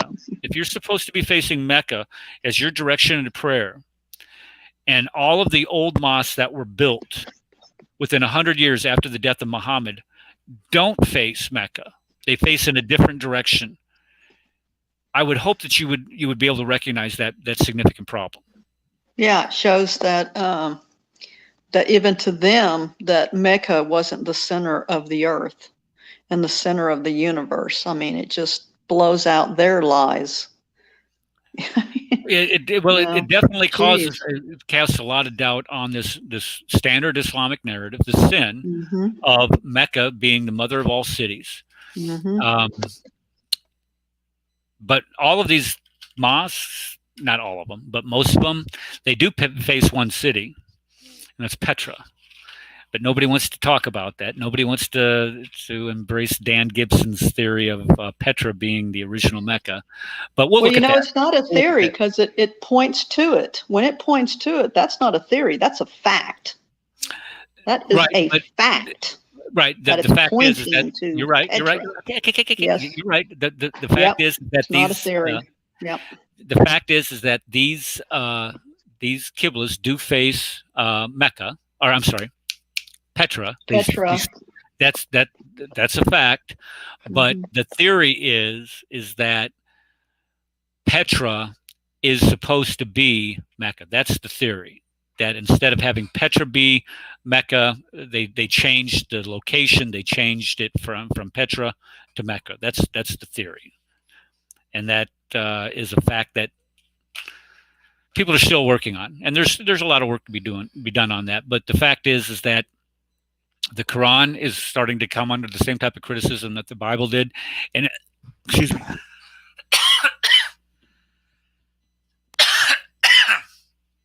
You talked.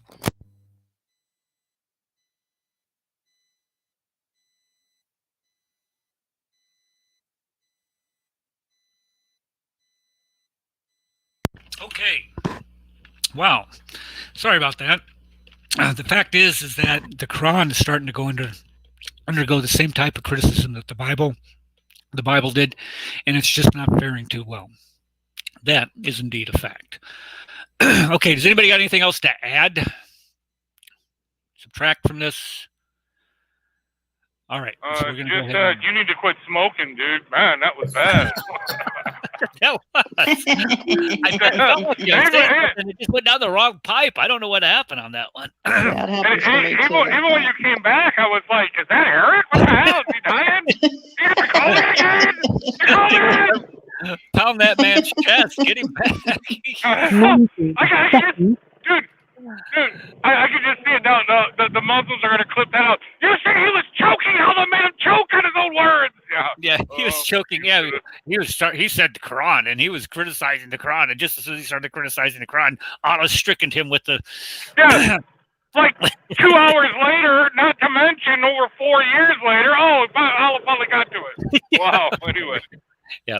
All right. God bless y'all. We'll see y'all Tuesday. Tuesday, we're going to talk about 60 seconds. We're going to talk about the Trinity according to Muhammad. What did Muhammad think the Trinity was? Thank you, everybody, for coming. Everybody that was in chat. All right. Thank you. All right. Remember, Stick around for a second, Eric. Yeah. Okay. remember to keep Hatun in our prayers. Go over to that site that was cited. Amen. All right, Yes. bye. We'll see y'all Tuesday. All right, are we clear? Have you ended the live stream?